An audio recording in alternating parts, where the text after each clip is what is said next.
We all give off energy, and that energy changes from day to day, sometimes even hour to hour. You know what I'm talking about. Every time you meet someone new, you get a feeling, right? That's energy, also known as your aura. Aura photography is a 20th century practice based in science. An aura photographer can record the electromagnetic energy that comes off a person's body as color. The process itself only takes about 10 seconds. The subject places their palms on a pair of metal plates, which are connected to a camera. When the photographer hits the shutter button, the plates send electrical information to the camera, where your aura is recorded using a rare type film that isn't even made anymore. The trick, of course, is knowing how to read the colors. That's where expert Evelyn Salvarinas comes in. Well, it's nice to see you again so soon. Nice to see you as well. Thank you so much for having me. For sure. So you're a podcast version. This is your first podcast. Yeah, this is exciting. I'm so honored that you chose mine as your first. Thank you for asking. Yeah. Do you listen to any podcasts by chance? I'm not like a podcast person, which is probably why I haven't been asked to be on any podcasts. No. It's I feel like especially during the pandemic, so many people picked up either starting their own podcasts or diving into podcasts. But yeah, no, that's very interesting. I went like further into Real Housewives, like deeper and deeper into Bravo. Hey, we did what we had to do to survive. It makes me feel good. Okay, so Evelyn, is that how you'd like do you go by like a spiritual name or anything like that, or it's just Evelyn? Just Evelyn. Yeah. I interview a lot of wrestlers, so there's always that moment where you're like, do you go by your real name, your stage name? Okay, cool. Now, are you from Toronto originally? Mm-hmm. I'm from technically Scarborough, so I was born in Scarborough and raised in Toronto, Scarborough, Markham area, and my whole life I went to U of T for university, and then I ended up going to New York for grad school. Oh, cool. So I did a master's in fine art history at Sotheby's Institute in New York. Wow. And that's kind of like where I first discovered aura photography. So while I was there, I would get my aura photographed at Magic Jewelry in Chinatown in New York, and loved it. I just loved going. I loved getting the reading. I loved the picture being different every time. I liked kind of like deciphering what it meant compared to how I felt. Like, it was just so fun for me to do. Yeah. And so I moved back to Toronto a couple of years later and was like, okay, great. Like, who's going to do my aura photo? I'm so excited now. Like, what does my aura look like now that I'm in Toronto? Yeah. And nobody had the camera and the film that was used for this photo. So I was like, okay, is there anybody possibly that could do this? If not, like, could it be me? Mm-hmm. And so that's kind of how it all started. And that is exactly how I found you. I read an article about an aura reading photographer in the thick of Chinatown in New York City. And then I was diving deep. I was like, Toronto is a diverse cultural epicenter. We have everything. That's what I thought. I was like, where's the aura photography? Right? And I was like, nothing. I'm not sure how old you are, but I'm 35 and used to be able to go down to Chinatown and go downstairs and get like a fake ID and a bong. Oh, yeah. And I can't believe that there was no aura photography. So that's how I found you. Yeah, there were some people, when I was doing my research, I did find some people that were kind of like in Mississauga, in Scarborough, but what I found was that they had either digital versions of the camera. Okay. So it wasn't the like P100C film that I use.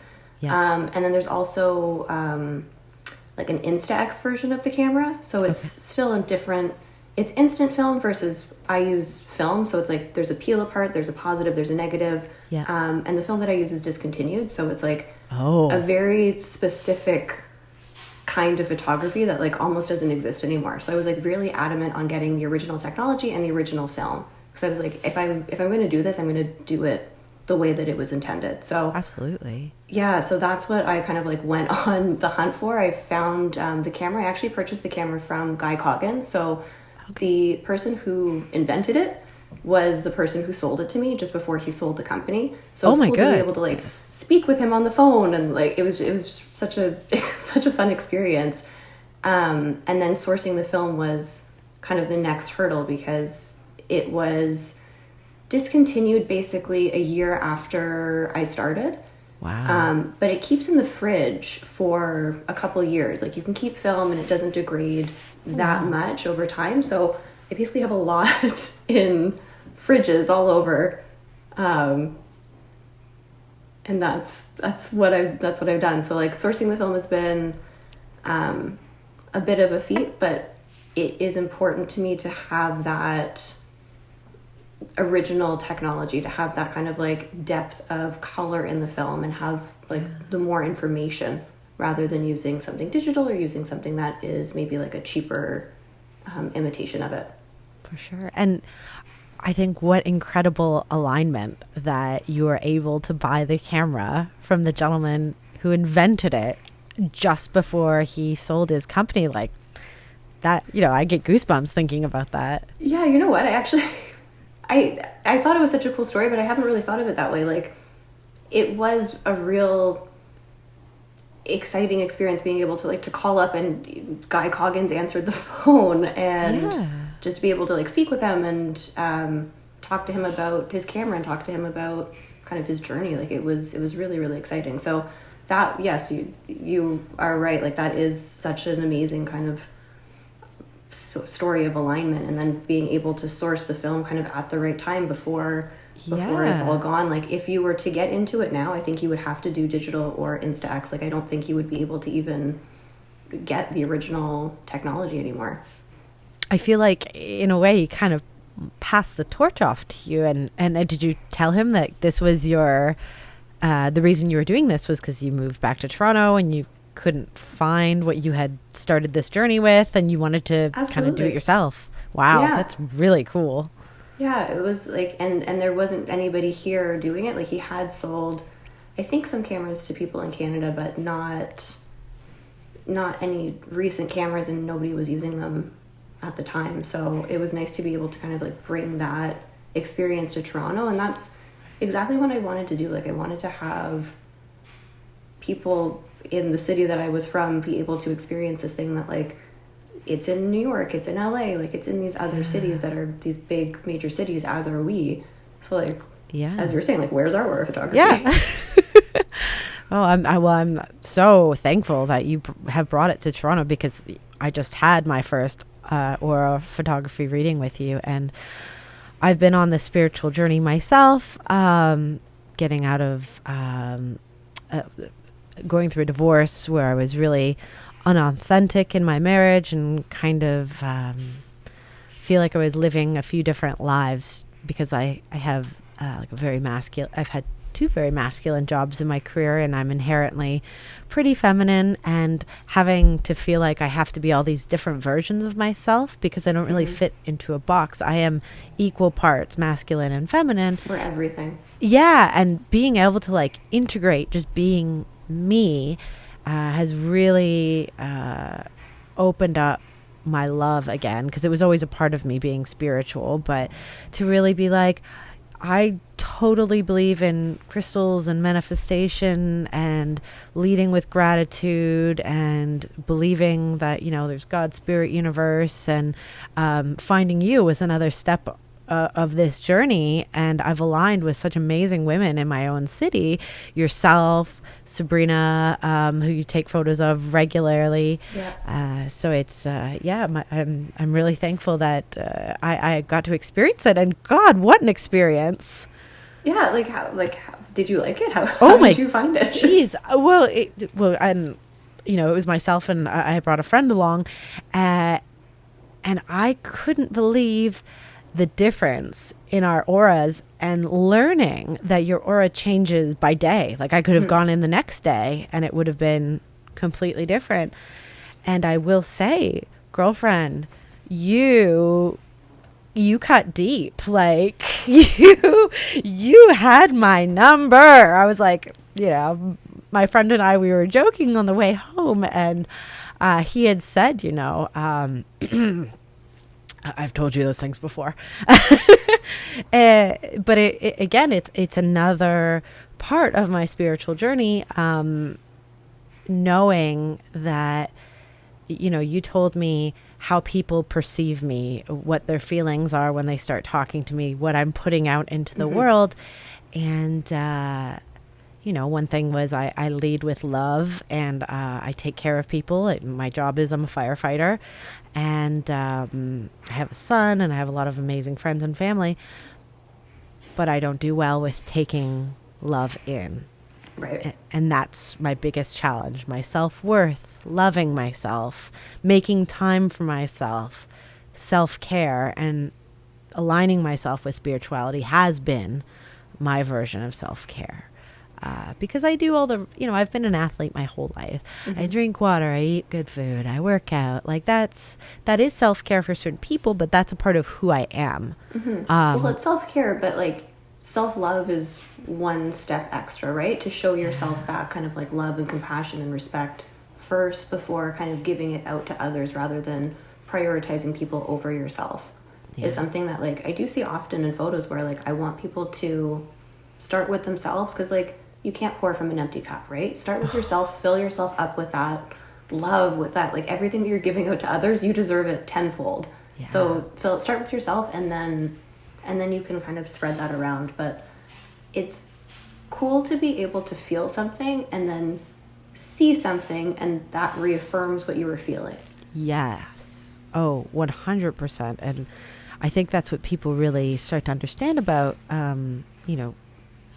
spirituality and your aura and the energy you put out into the world. There's so much more than we know. Like the journey is endless. Yeah. And it's like, it's just because we can't see it, it doesn't mean we don't understand it inherently. We understand energy. We understand how we feel. We understand how other people make us feel. Like we understand what that is, but because there isn't anything concrete to say, this is what this is, it's hard to put our finger on it. But once you can see it and see that photo of it in that moment to say, hey, in this moment, this is how I'm feeling and this is what that looks like. Yeah. It's a nice way to understand your growth, to understand yourself, to understand kind of like what it looks like when you feel certain things. And it's just like a piece of the puzzle.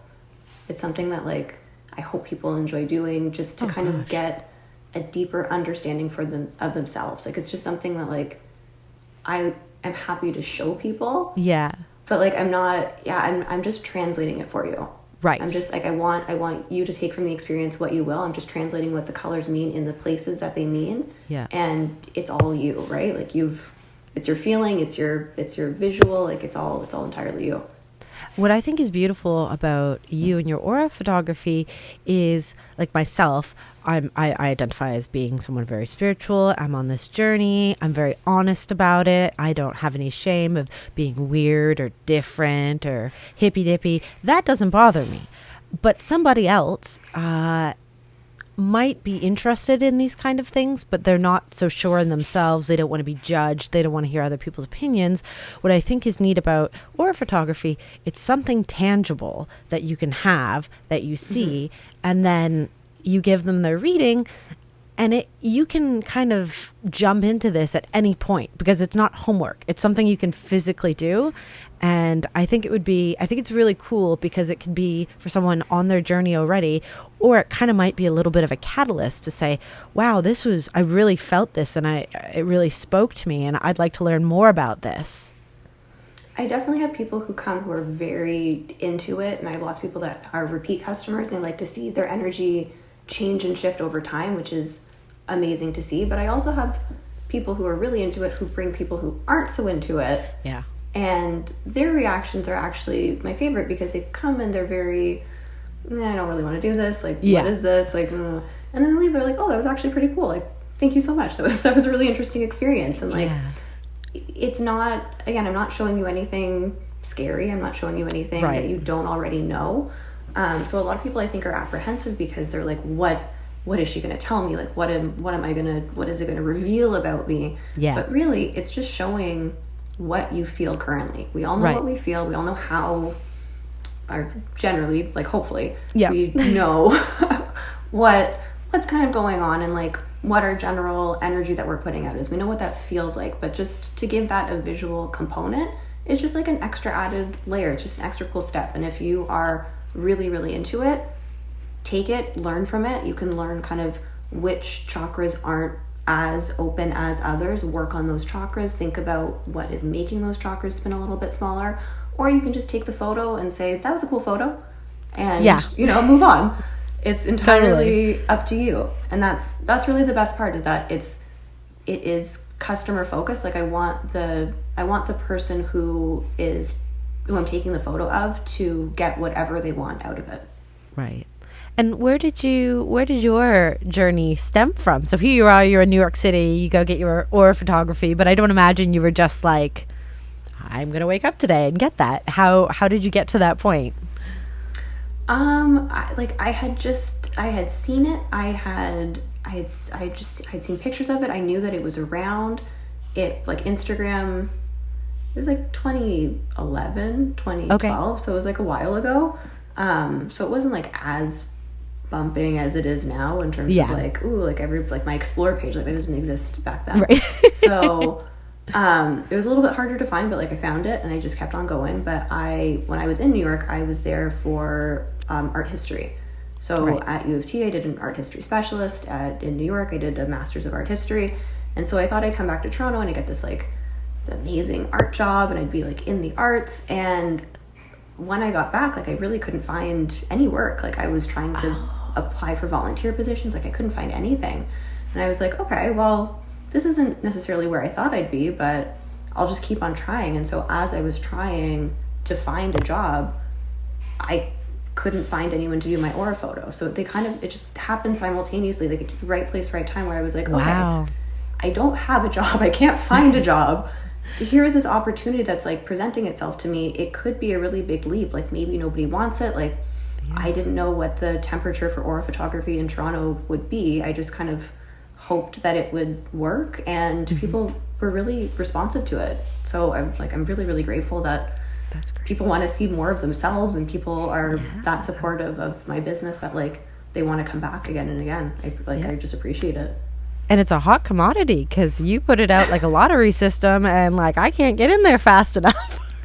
Well, before the pandemic, it was a little bit easier to book an appointment. So when everything shut down, because the photo requires you to put your hands on sensors, I shut down as well. So I didn't take photos for basically a year.